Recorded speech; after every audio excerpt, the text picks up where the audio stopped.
So I'm always working on the Jeep between trails, and I've never really done any kind of video on working on the Jeep.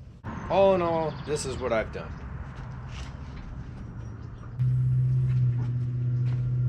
So I'll bring you in here. I have made a cutaway in my floorboard, riveted some hinges there to a trap door. It might take me a minute to get it open. It's still in the working stages, not quite finished yet. Flap open the door, and there is the fuel pump. So I'm going to be able to take this ring off. Everything is already unhooked. I've already unhooked the wires. You know how fun that is. And I'm going to take the pump out. I'm going to put a new pickup tube on it with some new rubber seals. We're going to bolt everything up, secure the filler neck lines, fire up the Jeep once that's all done, and see if we have a leak. So this way, with this fuel door, I can visually inspect for a leak, as well as carry an extra motor for the pump and an extra regulator for my pump, instead of having to carry a whole pump housing to keep it running. That way I don't have to switch it out all the time. That way I don't break down the trail. This Jeep's done me good for 20 years on the trail, so I keep on working on it and keep on using it. We've got some good runs coming up out to Calico Ghost Town in about a week, and I'm trying to get her ready. So bear with me as I take this apart. This is my first time taking it apart while it's in the Jeep. There we go. A couple of taps, and this should be coming loose now. I put a little bit of Molly grease on there when I assembled it, just for ease. Gotta take off this fuel line right here. When you take off the fuel line, I think you just press that and it should release.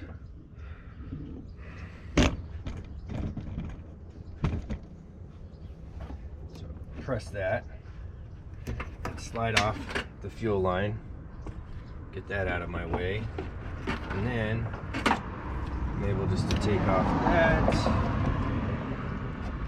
Carefully slide this out. Be very careful.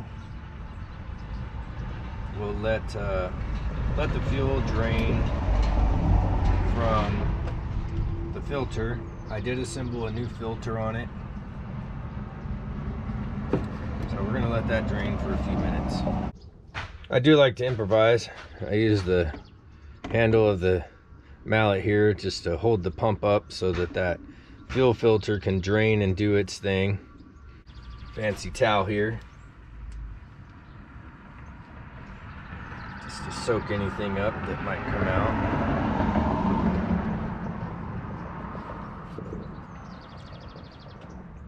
I am just going to slide out the pump. Be very careful with the float. You don't want to bang that around. You don't want to bend the float. This is the float right here. Uh-oh, we got fuel everywhere. See, what did I tell you? So this tube right here is going to contain fuel. So if you tip it, you're going to get fuel everywhere. So what we're going to try to do is, I guess, I don't know, dump it back into the tank. What do you say? There we go. We got some of it back into the tank anyway. To release this plug, then you're going to slide the pump up, squeezing these a little bit. That'll release the top part of the pump. You're going to slide it up, up, up. You can get the motor out.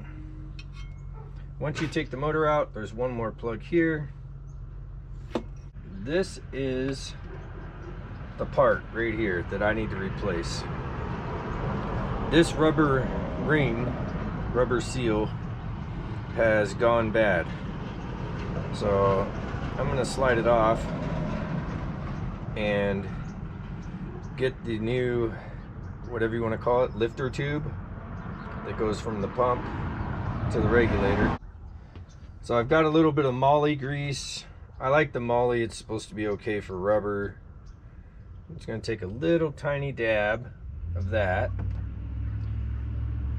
Now these are directional. This wider base goes on the bottom toward the pump. The narrower part goes up toward the regulator. So I'm gonna put a little bit on here just to give it some assistance, and sliding on works pretty good. Slide that all the way down until it's flush, and we're gonna repeat the process for the regulator.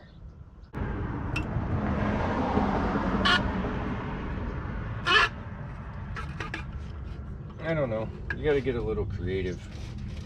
Gotta figure this out. Okay, after some patience and wiggling, looks like we got it all in. We're gonna snap this back on. And then we're ready to put our pump back into the tank. Put it back on. Tighten it up. Nice tight seal.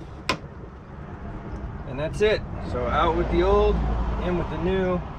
We're gonna plug everything up and see, clean up our mess a little bit here. We're gonna plug everything up and see if she works. All right, so we've got everything reassembled. Got the gasket in there straight, got the fuel line attached. You just push that back on, it snaps on. We got this, I don't think it's a return line, some kind of breather, some kind of vacuum line. I've also got an evap leak somewhere, so we're trying to find that. We have the filler neck hoses attached, and we're gonna try to fire it up.